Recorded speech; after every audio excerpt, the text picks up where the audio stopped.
I am going to talk briefly about gatekeepers. These are people who will give you a little truth, and then trick you right back to the matrix. For example, Alex Jones.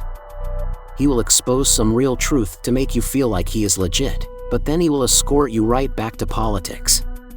So a gatekeeper's job is to tell you just enough truth to gain your trust, and then misdirect you right back into the matrix. They are kind of like a revolving door, where you think you are breaking through a truth barrier, and then you just get spun right back outside where you started. Sometimes people are a bit like their own gatekeeper.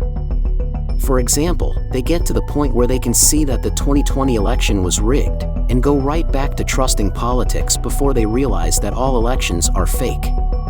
Need another example? Take the mainstream news. People get so far in seeing that the mainstream news is propaganda. But then they buy into whatever they are told about things like Trump's Butler rally. It's like they get right to the edge of waking up, and then get sucked right back into the matrix like Cypher.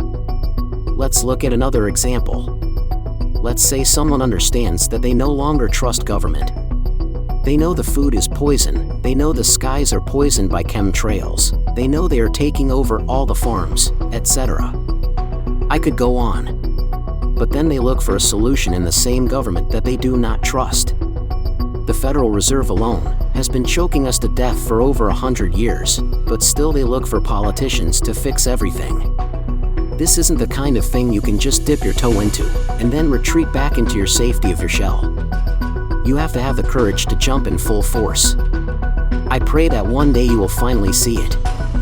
And have the courage to accept the truth for what it is, even if that truth conflicts with everything you have ever been taught. And when that time comes, I want you to reflect back on the way you treated the people who tried to warn you.